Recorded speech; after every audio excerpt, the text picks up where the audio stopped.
When Good Times first hit TV screens in 1974, it quickly became more than just a sitcom.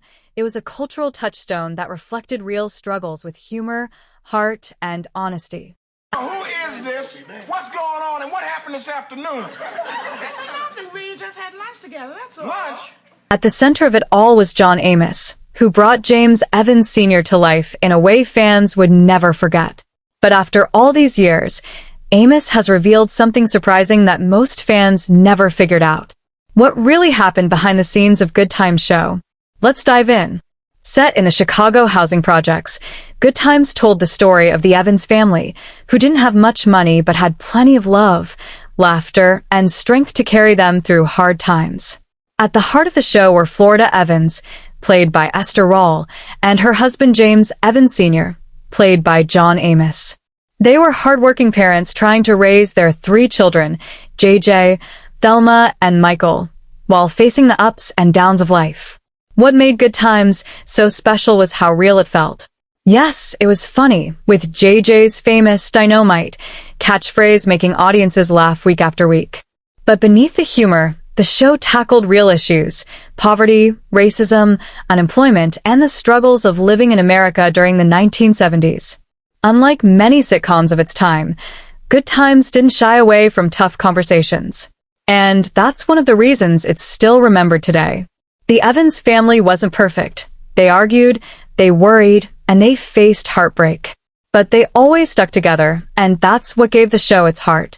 For 6 seasons, millions of viewers tuned in to watch the Evans family's journey.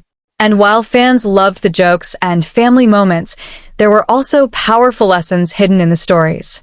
Over the years, some behind-the-scenes truths about the show have come to light, things most fans never even realized when they first watched it. And now, John Amos himself has revealed something surprising about Good Times that changes the way people remember the show. What many fans didn't realize about Good Times was that the show was never meant to be centered on laughs alone. In fact, when it first began, the idea was to create a family sitcom, much like All in the Family, a show that mixed humor with real conversations about the struggles everyday people faced. Esther Rall, who played Florida Evans, and John Amos, who played her husband James Evans Sr., both believed the series would give television something different, a chance to highlight serious issues through comedy while also showing a strong, positive Black family that viewers could look up to. In the beginning, that was exactly the plan. The Evans family was supposed to be the focus, their struggles, their victories, their everyday life in the Chicago projects. Rall and Amos wanted the show to shine a light on real challenges while still letting audiences laugh and enjoy the warmth of the family dynamic. But something unexpected happened. From the moment Jimmy Walker's character, JJ, stepped onto the screen, audiences couldn't get enough of him. His funny personality, over-the-top antics, and especially his catchphrase, dynamite, made him the breakout star of the series almost overnight. Hello. Aren't you glad you let your fingers do the walking? 'Cause you got kid dynamite? Viewers loved JJ so much that every time he said his famous line, the audience would roar with laughter and excitement. Because JJ became so popular, the writers began shifting the show's focus. Instead of digging deeply into the real-life issues that Rall and Amos hoped to explore, the storyline started leaning more toward JJ's comedy and funny situations. While this made the show entertaining for many viewers, it also created tension behind the scenes. Rall and Amos felt the heart of the show. The serious, relatable struggles of the Evans family was being pushed aside in favor of jokes and catchphrases. The shift caused disagreements and frustration behind the scenes. Amos, especially, was outspoken about wanting the show to stay true to its original vision. As time went on, both Esther Rall and John Amos became more and more unhappy with the way Good Times was heading. What frustrated them most was how the writers turned JJ, the oldest son, into more of a clown than a real character. Instead of being a young man with goals and responsibilities, JJ was often shown as silly, lazy, and always chasing after jokes. To Rall and Amos, this was not only disappointing but harmful because it pushed negative stereotypes about young Black men right into the spotlight. In a 1975 interview with Ebony magazine, she openly criticized JJ's character. She pointed out that he was supposed to be 18 years old, yet he didn't have a job, couldn't read or write, and didn't seem to think seriously about his future. She said the show didn't start out to be that. Her words made it clear that she believed the writers had slowly changed JJ's character into something she didn't agree with. Rawl explained that little by little, the writers gave JJ more screen time, while also making him more foolish. She felt that negative images were being slipped in through his character, and she wasn't happy that the oldest child of the Evans family, the one who should have been setting an example, was instead being portrayed as a buffoon. For Rawl and Amos, the problem wasn't that audiences loved JJ or that comedy was part of the show. The problem was that his character had gone too far in the wrong direction. Instead of showing a balanced family struggling and growing together, the spotlight was mostly on JJ's catchphrases and antics. To them, this weakened the very message Good Times was supposed to carry, showing a strong, relatable Black family dealing with real struggles in America. This tension behind the scenes created a big divide. While viewers at home were laughing and enjoying JJ's over-the-top personality, Rawl and Amos were frustrated, feeling the show was losing its true purpose. In his eyes, the spotlight was shining too brightly on JJ, while the other two Evans children were being ignored. For Amos, this was a serious problem because each of the kids was supposed to represent something important, not just for the Evans family, but for viewers watching at home. In a 2014 interview with the Television Academy Foundation, Amos explained his frustration. Michael Evans, played by Ralph Carter, was a smart and outspoken young man. On the show, Michael often challenged the world around him, speaking up about justice, fairness, and even saying one day he wanted to become a Supreme Court justice. Then there was Thelma Evans, played by Bernadette Stanis. She wasn't just the pretty daughter. She was intelligent, ambitious, and had dreams of becoming a surgeon. Both characters were meant to inspire young viewers, showing that even kids from the projects could dream big and achieve great things. But as JJ's catchphrases and antics became the center of attention, those inspiring storylines for Michael and Thelma were pushed aside. Amos felt that this was a huge missed opportunity. One of the most shocking moments in the history of Good Times came after its third season. Fans had grown attached to James Evans Sr., the strong and protective father played by John Amos. He was the heart of the family, the man who tried to keep everyone together despite the daily struggles of living in the Chicago projects. But in a sudden twist, the writers decided to kill off his character. When the news hit the screen that James Evans had died in a car accident, it left viewers stunned. For many fans, it felt like losing a real member of the family. The Evans household was never the same, and neither was the show. But behind the scenes, this dramatic decision wasn't just a random storyline.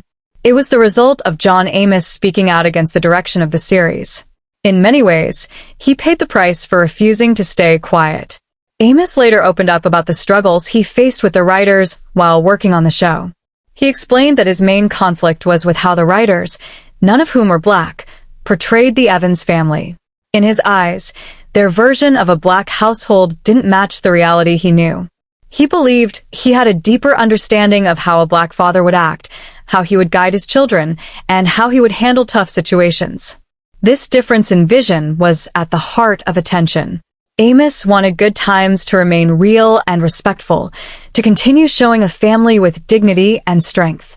But the writers leaned more into comedy, stereotypes, and especially JJ's antics. Amos spoke up about it, sometimes bluntly, and the producers didn't like it.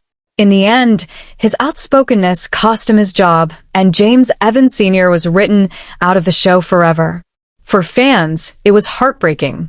For Amos, it was painful but also a stand for something he believed in, showing Black families on television in a way that was honest, positive, and real.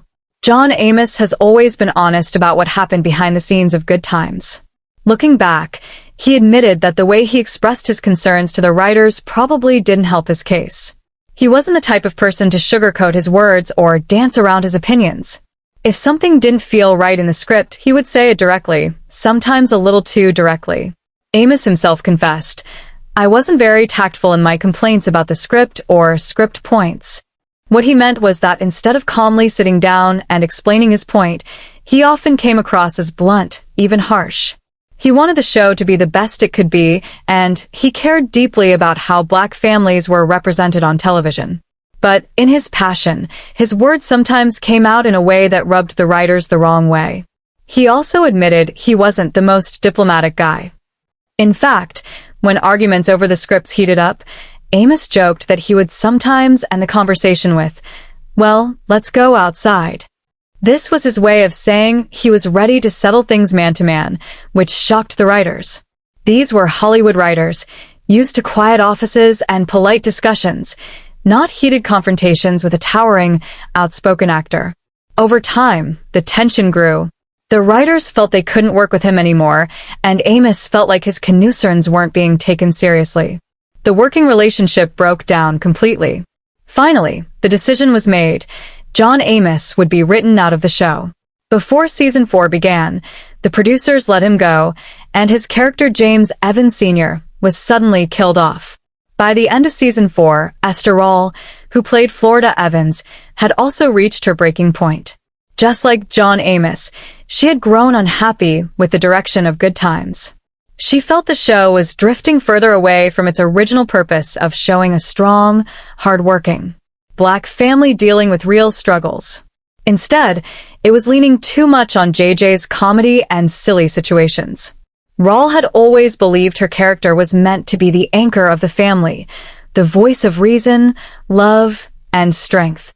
But as time went on, she didn't feel that vision was being respected. Because of this, Rawl made the difficult decision to leave the show. To explain her absence, the writers created a storyline where Florida moved away. In the two-part season 4 finale called Love Has a Spot on His Lung, Florida becomes engaged to Carl Dixon, a man she had been dating, played by actor Moses Gunn. Then, in the season 5 premiere episode, The Evans Get Involved Part 1, viewers learn that Florida and Carl got married off-screen and moved to Arizona so Carl could take care of his health. With both John Amos and Esther Roll gone, the Evans household no longer had its mother and father figures.